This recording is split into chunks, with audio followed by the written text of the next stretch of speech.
삶으로 행복한 성도라는 제목으로 시편 50편 7절에서 15절 말씀을 가지고 하나님 말씀을 증거하겠습니다. 할렐루야. 네. 주위에 계신 성도님들과 축복의 인사를 하겠습니다. 전도자의 삶으로 현장을 살립시다. 전도자의 삶으로 현장을 살립시다. 전도자의 삶으로 현장을 살리는 교회를 만듭시다. 전도자의 삶으로 현장을 살리는 교회를 만듭시다. 오후 예배에 참석하신 분들은 어떤 분들이냐면 제자입니다. 그렇죠. 일부 메시지는 불신자들도 다 들을 수 있는 복음 메시지를 선포하는 것이고, 2부 메시지는 전도자의 삶 메시지를 지금 선포하고 있습니다. 전도자의 삶이란 강단에서 선포되는 말씀을 하나님의 말씀으로 믿고 순종하며 사는 것입니다. 지난 주일에 복음으로 삶이 정리되는 전도자의 삶이라는 말씀을 하나님이 우리에게 주셨는데, 복음으로 한 주간 삶을 정리해 보셨습니까? 하나님의 말씀을 순종하여 복음으로 자신의 삶을 정리해 본 성도들은 오늘이 행복한 성도들인 줄 믿습니다. 왜냐하면 우리의 삶을 복음으로 정리해 보면 복음을 받기 이전, 복음을 받은 이후의 삶이 너무 변해 있는 것이 확인되기 때문입니다. 그래서 오늘 전할 말씀의 제목을 전도자의 삶으로 행복한 성도라고 한 것입니다. 우리 하나님이 우리에게 원하는 것이 무엇입니까? 하나님은 오늘 시편 50편 말씀에서 감사로 하나님께 제사를 드리며 지존하신 이에게 네 소원을 갚으며 환난 날에 나를 부르라. 내가 너를 건지리니 내가 나를 영화롭게 하리로다. 항상 감사하는 마음으로 하나님께 예배하며 또 기도하는 그러한 성도를 지금 하나님은 찾으시는 것입니다. 그리고 성도들에게 어려움이 왔을 때 하나님이 여러분에게 어려움을 주시는 이유가 있지 않겠습니까? 그래서 나를 부르라. 내가 너를 건지겠다 했습니다. 내가 나를 용화롭게 하리로다. 그러니까 여러분이 인생의 어려운 문제를 만나면은 불신자들은 막 포기하고 이렇게 하지만은 믿는 하나님 백성 어떻습니까? 또 하나님께 가까이 나가는 게 되는 거죠. 저도 늘 새벽에 나가서 제가 늘 어려울 때 항상 기도했습니다. 근데 그것이 결국은 보니까 응답이더라고요. 하나님이 우리에게 고난을 주시는 것은 하나님 여러분 사랑하시기 때문에 여러분 고난당하는 걸 원치 않잖아요. 그런데 때로는 우리가 원하든 원치 않든 이런 고난이 온다는 건 뭡니까? 그것은 하나님이 사랑하셔서, 그렇죠? 하나님이 축복하실 계획이 있는 거 아닙니까? 그렇죠? 그리고 또 주님께 더 가까이 나가서 우리는 주님께 영광 돌리는 그러한 삶을 하나님이 원하는 겁니다. 그러니까 우리에게 뭡니까? 환난이 오고 어려움이 오고 같지만은 그게 어려움이 아니라는 거죠. 불신자들은 어려운 문제가 오면 낙심하고 넘어지지만은 하나님 자녀 어떻게 됩니까? 오뚜기 같이 일어나는 거죠. 더 이제 주님을 바라보는 거예요. 이전에는 주님을 바라보지 않다가 이제는 진짜 주님을 본격적으로 바라보게 되는 거죠. 알고 보면 그게 축복이 된다니까요. 저는 제 삶을 돌아보면은 그랬던 것 같습니다. 첫 번째, 전도자의 삶으로 행복해지려면 어떻게 하면 됩니까? 여러분들이 전도자의 삶을 살면은 행복한 성도가 되는 것입니다. 그러면 어떻게 하면 그렇게 됩니까? 복음을 모르고 살았던 과거의 자신의 모습을 보아야 되는 것입니다. 내 힘으로는 절대로 빠져나올 수 없는 사탄의 올무에 걸려 있는 거죠. 그것이 바로 창세기 3장 문제입니다. 나중심. 또 창세기 66장에 보면은 네피림. 이거는 물질 중심 아닙니까? 그게 타락이 되는 거 아니에요. 또 창세기 11장에 성공 중심, 여기에 이제 빠져 살았던 거죠. 우리 과거에.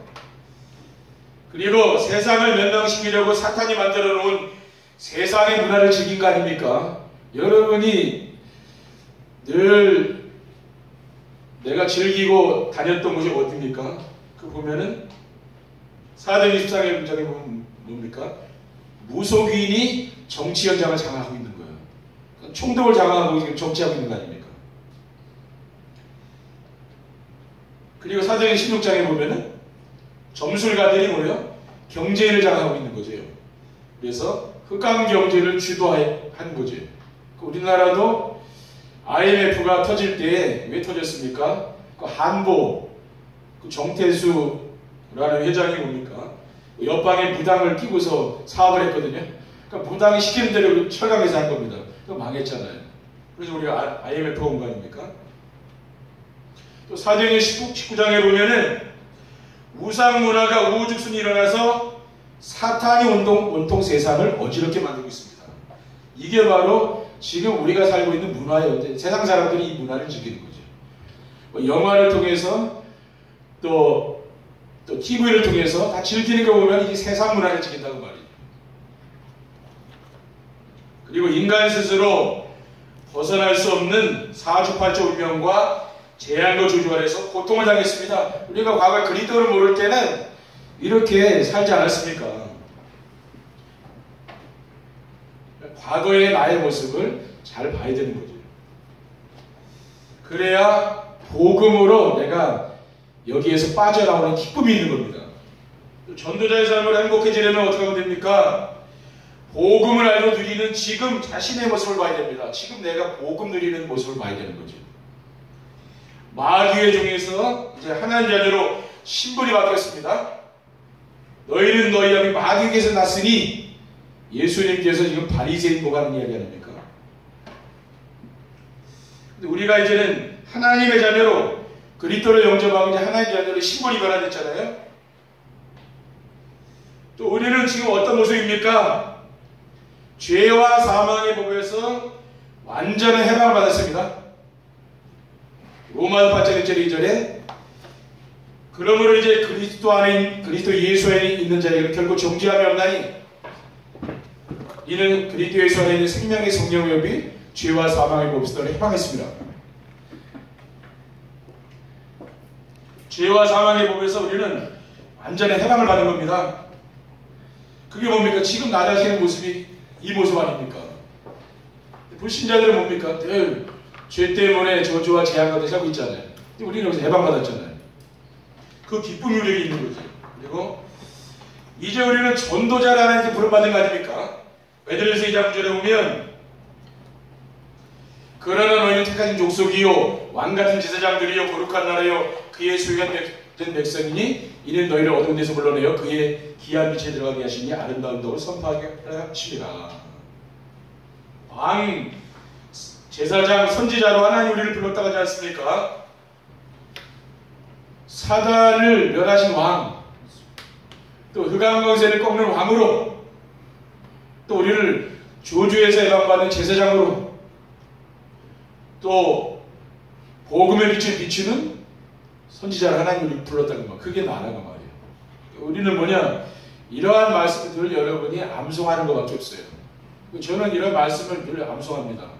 그리고 늘 저는 제가 길을 다닐 때 보면은 어떤 생각을 주로 하느냐면은 여러분 어떤 생각합니까?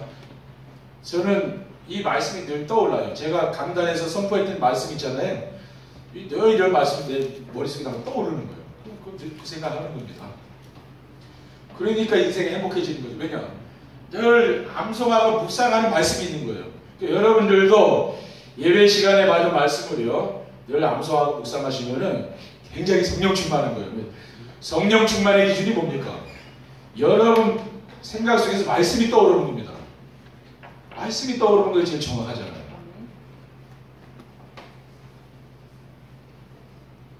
지난번 제가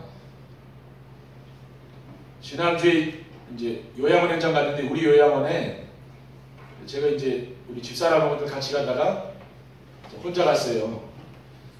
또 부모님 모시고 저 인천에 병원 갔다 오다가 이제 부모님 모시고 갔어요. 그럼 준비를 못하지 않습니까? 그래도 시간 됐으니까 가야 되잖아요. 2시 30분에 예배드려야 되니까.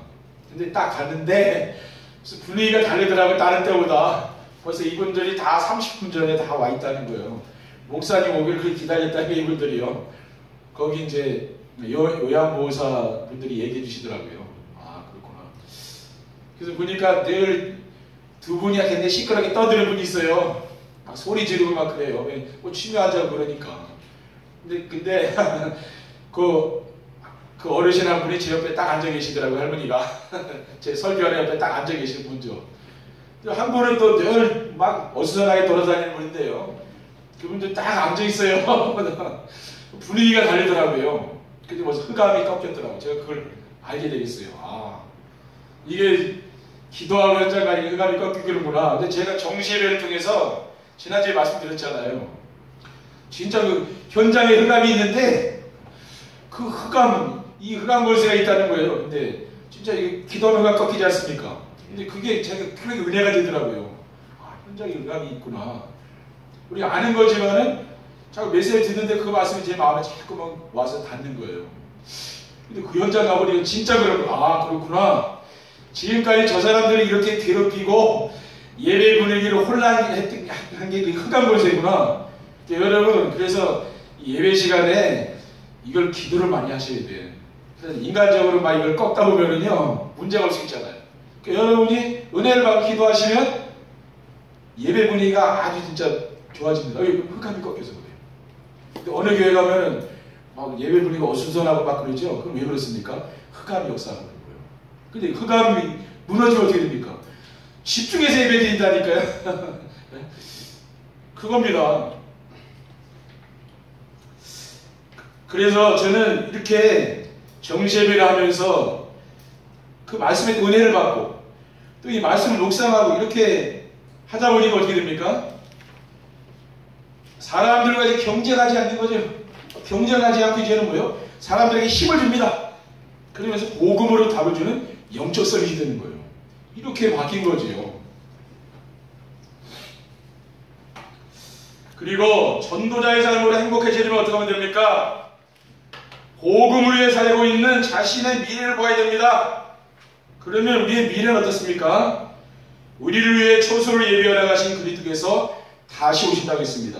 요한복음 14장 3절에 보면 가서 너희를 위하여 거처를 예비하면 내가 다시 와서 너희를 내게로 영접하여 나 있는 곳에 너희도 있게 하리라. 그리고 우리의 몸이 호련히 변화되어 공중에서 그리스도를 영접하게 되는 거죠. 어느 날 주님께서 재림하시는 날 우리의 몸도 이제 썩어질 몸이 아닙니다. 신령한 몸으로 변화된다고 했어요. 데살로니가전서 4장 17절에 보면 고위에 우리 살아남은 자들도 그리들과 함께 구름속으로 끌어올려 공중에서 주를 영접하게 하시리니 그리하여 우리가 항상 주와 함께 있으리라. 그러니까 우리는 천국 가야 되지 않습니까? 구원받았으니까. 근데 왜 우리가 이 땅에 남아있어야 됩니까? 그것은 사명이 있기 때문에 남아있는 거 아닙니까? 그렇죠. 그리고 그리스도와 함께 천년왕국을 누린 후에 영원한 천국에 들어가는 것입니다. 계시록 20장 6절에 보면 이 첫째 부활에 참여하는 자들은 복이 있고 거룩하도다. 둘째 사망이 그들을 다스리는 권세가 없고 도리어 그들이 하나님과 그리스도의 제사장이 되어 천년 동안 그리스도와 더불어 왕노타냐고 했습니다. 천년 왕국에 들어가서 그리스도와 함께 왕노릇하다가 영원한 천국에 들어간다고 성경에서 말씀해주고 있습니다. 우리는 뭐예요? 여기에 소망을 두고 사는 겁니다. 그렇죠? 우리 미래가 있잖아요. 근데 불신자는 어떻습니까? 죽으면 끝이에요. 더 이상 소망이 없습니다. 근데 우리는 뭐예요? 죽은 다음에도 소망이 있는 거예요. 영원한 소망이 있는 거 아닙니까? 이와 같이 우리는 복음 안에서 완전한 미래를 보장받고 사는 것입니다. 그러니까 염려하지 말라는 말이에요. 영원한 천국에 가서 우리가 하나님과 함께 영원히 살 소망이 있는 거 아닙니까? 이것이 제가 복음으로 삶을 정리하면서 발견한 것입니다. 두 번째, 전도자의 삶을 살면 왜 행복한 성도가 됩니까? 전도자의 삶이란 항상 구원의 은혜를 생각하며 살기 때문이지요. 나의 죄를 대속하기 위해서 하나님의 아들이신 그리스도께서 십자가에서 죽으셨습니다. 마가복음 10장 45절에 인자가 온 것은 섬김을 받으려 함이 아니라 도리어 섬기려 하고 자기 목숨을 많은 사람의 대속물로 주려 함이라고 했습니다. 그리고 하나님의 아들이신 그리스도께서 우리를 위하여 십자가 위에서 죽으시고 물과 피를 한 방울도 빠지지 않고 다 흘려줬다고 했어요. 요한복음 10장 34절에 보면 그중 한 군인이 창으로 옆구리를 찌르니 곧 피와 물이 나오더라. 십자가에 매달려 있으니까 피와 물이 뭐만 있겠습니까? 다 빠지는 거예요. 그리고 하나님의 아들이신 예수님께서 죄악의 담을 지고 생명의 길을 열어주셨습니다. 요한복음 10장 4절에 다 이루었다 했잖아요. 내가 네 인생의 모든 문제를 끝냈다. 그러니까 이제부터는 여러분 염려의식 걱정하지 마시기 바랍니다. 그리스도께서 다 이루었다고 말씀하셨잖아요. 근데 우리는 이 다 이룬 복음이 우리에게 있는 거 아닙니까? 우리에게 남아있는 숙제는 이건 잘 누리면 되는 거지요. 그래서 이러한 말씀을 항상 묵상하면서 하는 것이 무엇입니까? 그것이 바로 전도자의 삶이에요. 그러니까 전도자의 삶은 다른 것이 아니고 복음의 말씀을 내가 묵상하면서 하는 것이죠. 그리고 전도자의 삶을 살면 왜 행복한 성도가 됩니까? 전도자의 삶을 살면 날마다 임마누엘의 축복을 누리며 살기 때문입니다. 우리가 지금 지속하고 있는 전도자의 삶은 강단에서 선포되는 말씀을 하나님의 말씀으로 믿고 순종하면서 하는 것입니다. 그리고 하나님의 말씀에는 능력이 있습니다. 히브리서 4장 12절에 하나님 말씀은 살아있고 활력이 있어 좌우에 나선 어떤 것보다도 예리하여 혼과 영광이 관절과 골수를 찔러 죽이기까지 하며 또 마음의 생각과 뜻을 판단한다고 했습니다. 여러분들이 강단의 말씀을 붙잡고 날마다 정죄배의 축복을 누리면은요 하나님의 역사가 나타나게 되어 있어요. 여러분이 저들이 정죄배랍니다. 정죄배라면 진짜 사무엘이 이렇게 응답을 받았는데 말씀이 땅에 떨어지지 않았다고 했거든요. 사무엘이요. 근데 우리가 진짜 사무엘과 같이 강단에 떨어지는 말씀을 내가 늘 붙잡고 이거 기도한다면은 얼마나 우리가 응답을 크게 받겠습니까? 근데 우리 성도님들이 응답받기 위해서 그걸 안 한다는 말이에요. 그렇죠. 네. 조금만 하면 될 텐데 우리는 응답받기 원하지만은 하나님 말씀을 듣고 이런 일을 소홀히 하잖아요. 언약의 말씀을 붙잡으면은 강단 말씀에 성취되는 축복을 누리게 되는 것입니다. 그리고 날마다 하나님이신 비전의 말씀을 붙잡으면 어떻게 됩니까? 기도응답의 축복을 누리게 되죠. 또 날마다 미션의 말씀을 붙잡고 실천하면 구원의 역사를 체험하게 됩니다. 그러니까 여러분 우리가 정죄배합에서 언약 미션 붙잡는 것은 이론이 아니고 실제죠. 여러분 전쟁이 일어났는데 그거는 실제지 이론은 아니잖아요. 한번 이렇게 한번 해보고 우리 다시 한번 이제 전쟁 확실히 해보자. 이 예행 연습은 없잖아요. 전쟁에. 우리 인생도 마찬가지예요. 내 인생이 연습이 어떻습니까? 그렇죠. 내가 이렇게 지금 살아보고 다음에 또 이렇게 다시 한번 이렇게 잘 살아봐야지. 그런 게 없다고 말해요. 인생도 연습이 없습니다. 그렇죠. 전쟁 같은 인생도 그렇죠. 왜 우리 삶이 이게 전쟁터잖아요. 이렇게 살아가는 현장이. 사단과의 영적 싸움하는 현장 아닙니까? 우리가 이러한 말씀을 머리로 이해하려고 하지 말고 순종하기 바랍니다. 우리는 자꾸만 말씀을 지식으로 받는 경향이 있거든요. 그렇게 하지 말고 순종을 해보세요. 강단에서 떨어지는 말씀대로 순종해보면 진짜 그 마음에요 부딪히는 거예요. 그 응답입니다. 진짜 목사님 시키는 대로 해보니까 어느 날 응답이 오는 거예요. 그렇죠. 그거는 제가 주는 응답이 아니고 누가 주는 겁니까? 하나님이 주시는 거 아닙니까? 그렇죠. 하나님이 여러분에게 복을 줘야지 목사가 복 주는 건 아니잖아요. 그렇죠. 제가 복을 싸가고 다니는 사람 아니지 않습니까? 근데 하나님이 하시는 거예요. 여러분 산업도 누가 해야 됩니까? 또 하나님이 복을 줘야 되는 거 아니에요. 사람 붙이고 사람 보내주고 하나님 문을 열어야 되는 거 아닙니까? 그렇죠. 여러분이 하나님께 잘하시면 되는 거예요. 신앙생활은 사람 앞에 하면 안 되는 겁니다.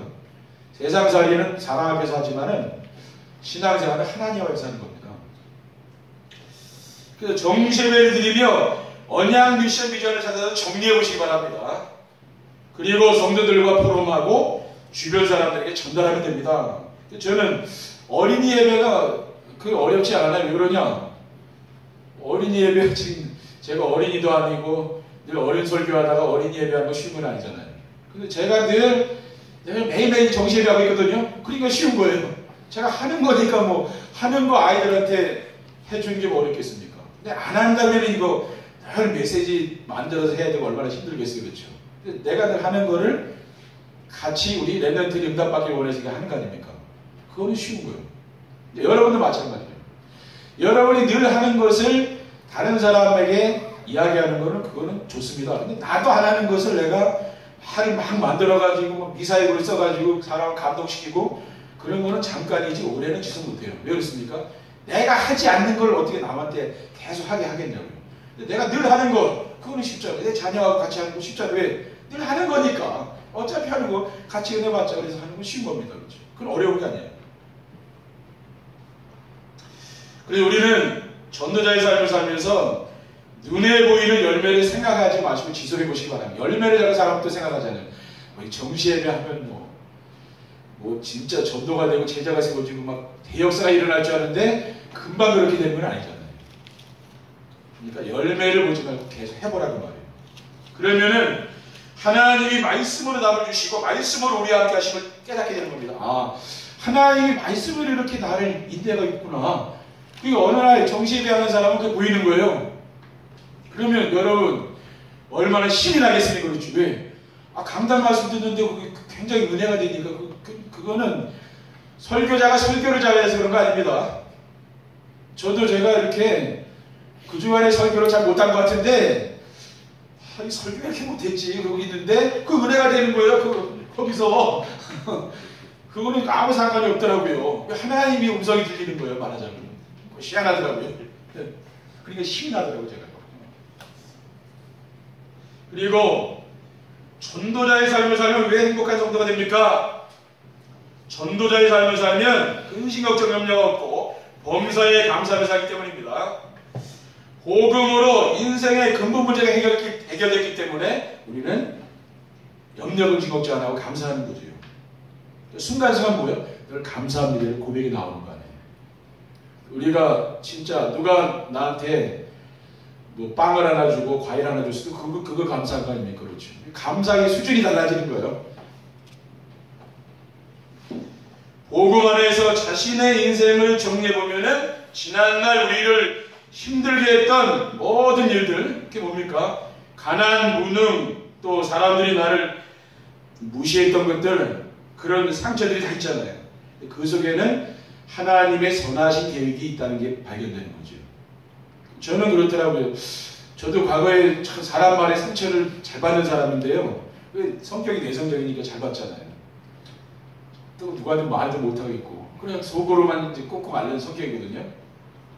근데 그것 때문에 내가 이 복음 속으로 들어가게 되더라고요. 왜 진짜 그것 때문에 나 말씀을 더 듣게 되더라고요. 그렇죠. 왜 내가 치유되려고 사실은 다른 사람에게 전하기 위해서 하는 것은 좋고요. 내가 치유되기 위해서도 우리가 매일매일 정시예배하는 건 참 좋은 겁니다. 왜냐? 우리가 가지고 있는 상처들이 있잖아요. 근데 이것이 뭡니까? 이거 걸림돌이 되잖아요. 인생 살아가는데. 우리가 상처만 없어도 얼마나 인생 살기 행복하겠습니까? 그러면 진짜 감사하고 날마다 나올 거 아닙니까? 그렇죠? 그리고 또 메시지가 나가요. 현장에 가면 사람 만나면 메시지가 나오는 겁니다. 그리고 현재 남아있는 모든 문제는 어떻게 됩니까? 미래의 발판이 되고 또 미래에 대한 염려무지 걱정할 이유가 없어지는 거죠. 이렇게 우리의 삶이 바뀌는 거예요. 왜? 하나님이 복음 안에서 모든 응답을 주기 때문에 미래 걱정도 안 하는 거예요. 하나님이 응답 주실 줄 알고 있는 거죠. 우리가 그리스도의 복음을 깨닫고 붙잡았다고 갑자기 상황이 좋아지거나 아무 문제가 없는 것은 아닙니다. 오히려 복음 때문에 오는 고난도 있잖아요. 믿지 않는 가족들과의 갈등이 있고 또 직장에서 동료들로부터 따돌림 당할 수도 있죠. 왜? 예수 믿으니까 내가 다 못 갈 수도 있잖아요. 술자리도 안 가고 그러니까 따돌림 당할 수도 있는 거예요.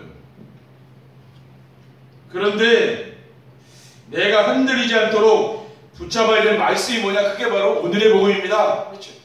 내가 붙잡아야 될 말씀이 있으면 흔들리지 않는 거예요. 그렇지 않으면 굉장히 고민되지 않습니까? 근데 이렇게 해도 또 손해보지 않을까? 그렇다고 내가 스데반도 아니고 사도바울도 아닌데 이거 그런 생각 들 수도 있잖아요. 그런데 여러분들이 예배 시간에 선포되는 그 말씀으로 모든 문제의 답을 찾으면 되는 거예요. 그래서 가장 좋은 복음이 뭐라고 했습니까? 그것이 바로 간단 메시지입니다. 오늘 선포되는 이 메시지를 붙잡으시라. 그 말씀이에요. 그러면은 여러분이 어떤 문제가 발생하면은 그 문제를 해결하지 말고요. 강단 메시지를 들어보시라는 말이에요. 그러면은 그 말씀 속에 답이 들어있다는 말이에요. 그리고 오늘의 기도는 무엇입니까? 강단 메시지에 집중하는 거예요. 이 말씀에 집중해보는 겁니다. 강단 메시지에서 문제에 대한 답을 찾은 후에는 말씀 안에서 오늘 하나님이 나에게 원하시는 미션을 찾는 겁니다. 그러면은 오늘의 전도가 나오는데 하나님이 나에게 주신 언약 미션 비전을 만나는 사람에게 전달하는 거죠. 여러분이 이제는 은혜 받고 메시지를 정리하는 수준에서 넘어서서 이제는 뭡니까? 이 말씀을 내가 현장에서 만나는 사람에게 전달해 보는 거예요. 저는 이렇게 해보니까 진짜 은혜를 주시더라고요. 하나님이. 이 말씀이 조금 새신자들, 불신자들한테 어려운 것 같잖아요. 그렇죠? 근데 그게 아니더라고요. 해보니까 통하더라고요. 말씀이. 복음 안에서 자신의 미래가 언약의 여정 속에 있기 때문에 우리는 어떻습니까? 염려 없이 걱정하지 않는 거죠. 나의 오늘뿐만 아니라 미래의 모든 답도 복음이 되어야 됩니다. 나의 복음을 찾으면은 오늘의 복음이 나오고 나의 복음과 오늘의 복음을 찾으면 미래의 복음이 따라오는 거죠. 미래는. 근데 그 미래의 복음이 뭐냐? 그 말씀 성취라는 말이에요. 하나님이 강단을 통해 주신 말씀이 성취되는 거예요. 저는 이 강단 말씀을 가지고 정시예배하게 된 건 되게 오래됐어요. 제가 목회하면서 늘 새벽에 나와서 이 강단의 말씀을 갖고 기도했다니까요. 그리고 제가 캠프, 현장에 우리가 캠프 예전에 많이 다녔잖아요. 그러면은 그 캠프에 가서 그 목사님들하고 캠프하고 이렇게 뭐 권사님들하고도 했는데 저는 그렇게 했어요. 제 강단, 우리 언약교회 강단을 가지고 거기 가서 이제 이 말씀을 적용해 보는 거예요. 그렇지 않으면 캠프에 의미가 없겠더라고요. 왜냐? 늘 뭐 우상현장 뭐 이런 데 많이 갔으니까. 근데 그 현장하고 말씀과 무슨 상관이 있습니까? 근데 저는요, 이것을 찾아낸 거예요. 그래서 나는 그걸 계속 한 거죠. 그때부터. 왜냐? 그럼 이 말씀이 오늘 내가 현장과 무슨 관계가 있을까? 그 생각을 하면서 자꾸 적용을 한 거예요. 그러면서 지금 우리 교회가 어떻게 됐냐면은 강단 메시지를 유튜브로 제작해서 듣는 정시예배까지 발전이 된 거예요. 처음에는 제가 시작한 것은 이 메시지를 가지고 기도하면서 캠프 현장 가서 적용한 거예요. 자꾸만. 이거 가지고 자꾸 기도하는 거예요. 왜냐? 하나님이 나에게 주신 거니까. 그러니까 다른 거 가지고 하면 안 될 거 아니에요. 이걸 가지고 자꾸 적용해 본 거예요. 내 삶과 무슨 관계가 있고 또 이거 목회와 무슨 관계가 있고 내 지금 현장과 무슨 관계가 있느냐 이 말씀이 이렇게 하다 보니까 하나님이 그걸 기뻐하시는 것 같아요. 그러면서 그 응답이 오더라고요. 그래서 오늘날 이 응답이 거기서 온 겁니다. 그러니까 보면 하나님은 나를 인도하여 가시는데 말씀으로 인도해 가는 게 보이는 거죠. 여러분 미래 걱정하지 마시기 바랍니다. 여러분이 무슨 말씀을 받고 지금 살아내고 여러분 미래라니까요. 그 말씀은 성취되게 되어 있어요. 내가 복음 안에 있기만 하면은 나에게 일어나는 모든 일들은 세계 복음 안에 이루기 위한 언약의 예정 속에서 반드시 필요한 것임이 믿어지는 거예요. 내가 뭐 불리한 일이 있든지 뭐 유익한 일이 있든지 알고 오면 뭐예요? 그게 바로 세계 복음화를 위해서 하나 필요하기 때문에 주셨다는 거예요. 그렇죠? 그 여정이라 말하자면, 여정은 뭡니까? 어린이 예배 때 말씀드렸지만 배가 한 곳에 계속 머물지 않죠. 계속 가는, 우리 인생이 그런 거예요. 한 곳에 계속 거기 문제 속에 빠지지 않습니다. 그렇죠? 그건 불신자고 우리는 뭐 그 길을 가고 있는 거예요. 천상을 향해서 지금 세계복음화에 가고 있는 거 아닙니까? 그 여정 속에 하나의 사건일 뿐이지 우리가 거기에 매여 있을 필요가 없다고 말이에요. 왜? 우리는 매일매일 이제 새로운 인생을 살지 않습니까? 그렇죠? 하나님은 새로운 응답을 주시면서 우리를 인도해 가신다니까요. 그 인도를 받으셔야 돼요. 그러면은 그 사건을 만났던 하나님의 특별한 계획이 있는 거예요. 그렇죠? 세 번째 결론입니다. 전도자의 삶으로 행복한 성도들이 되면 어떻게 됩니까? 예배 시간의 말씀이 은혜가 되는 거죠. 그렇죠? 어느 날부터 이 예배 시간이 진짜 은혜 되는 거예요. 왜냐? 하나님 나에게 말씀을 통해서 응답을 주시니까 그 예배가 얼마나 은혜 되겠습니까? 전도자의 삶이란 예배 시간에 선포되는 하나님 주신 언약과 미션과 비전의 말씀을 따라 순종하며 사는 거죠. 말씀 여러분 판단하지 마시고 순종, 그 판단할 자격은 없는 거예요. 그렇죠? 저도 제 메시지를 판단 안 합니다. 순종하려고 듣는 거예요. 순종해보니까 하나님 은혜를 주시더라고요. 강단의 말씀이 문제에 대한 답이 되기 때문에 말씀을 받는 시간이 가장 행복한 거죠. 왜? 답을 주니까 하나님 나에게 한 주간 살아가면 필요한 또 답을 어디서 줍니까? 이 말씀을 듣게 주신다는 말이에요. 그럼 이 시간보다 중요한 시간 어디 있겠어요? 그렇죠? 그리고 전도자의 삶으로 행복한 성도들이 되면 어떻게 됩니까? 마음이 기쁘고 즐겁고 평안합니다. 하나님의 말씀을 통해 은혜를 받으면은 나 중심, 물질 중심, 성공 중심의 근본 문제가 치유되는 거죠. 우리 속에도 이렇게 있잖아요. 그렇죠? 이게 치유되는 거예요. 그러면서 영적인 치유가 되면서 정신과 마음도 치유가 되는 거죠. 그러니까 마음도 어느 날부터 평안해지는 거예요. 내가 무언가 붙잡고 있으면 내가 놔야 될 거 자꾸 붙잡으면 마음이 힘들잖아요. 근데 이거 놔버리니까 복음을 잡으면 되니까 평안한 거죠. 그리고 그러면 육신 치유와 삶 치유가 일어나요. 육신도 치유되고 삶도 치유되는 거예요. 그러니까 행복하죠. 그리고 전도자의 삶을 행복한 성도들이 되면 어떻게 됩니까? 일이나 사람 때문에 갈등하지 않게 된다고 말이에요. 그러니까 교회나 또 세상에 나가서 일이나 사람 때문에 갈등이 없어진다고 말이에요. 근데 그렇지 않은 사람들은 갈등이 많은 거예요. 교회 와도 갈등이 많고 집에 가도 직장에 가도 늘 갈등으로 그러면 얼마나 힘들겠어 있는 사람들이. 근데 진짜 우리는 뭡니까? 직장에서 승진하려고 하지 않잖아요. 그러니까 동료들과 경쟁하지 않아요. 왜? 복음운동이 일어나야 되니까. 그러니까 양보하게 되는 거죠. 그러니까 사람들과 갈등하지 않게 돼요. 우리는 왜 그랬습니까? 복음으로 만족하기 때문에 나는. 우리는 세상 것으로 만족하는 복음으로 만족한 거죠. 그리고 현장형이 없어서 안 되는 꼭 필요한 사람이 돼요. 왜? 지금 시대에 필요한 사람은 그런 사람 아닙니까? 경쟁해가지고 높은 자리에 올라가고 다 그러길 원하잖아요. 근데 거기에 욕심이 없으니까 지금 그런 사람이 세상에 필요한 거 아닙니까? 그래서 사람들 사이에서 트러블 메이커, 이 트러블 메이커 많잖아요. 그렇죠? 경쟁 사회니까. 근데 화목하게 만드는 사람 피스 메이커입니다. 여러분이 어떤 현장에 가든지 여러분 때문에 그 현장이 화목하게 된다면요. 그거 진짜 그 사람이 꼭 필요한 거죠. 이 시대에. 여러분 가정에 그런 사람이 필요한 거 아닙니까? 교회, 여러분 산업 현장에 누가 이런 사람이 필요한 거예요. 지금요. 그러면은 얼마나 여러분 인생이 행복해지겠습니까? 그렇죠? 우리가 조금 우리가 욕심을 좀 내려놔도요 굉장히 인생이 행복해지는 거예요. 그렇죠? 왜? 복음이 있잖아요. 우리는요. 이번 한 주간 여러분이 복음 때문에 전도자의 삶으로 행복한 성도들이 되시기를 주님의 이름으로 축원드립니다. 기도드리겠습니다. 하나님 감사합니다.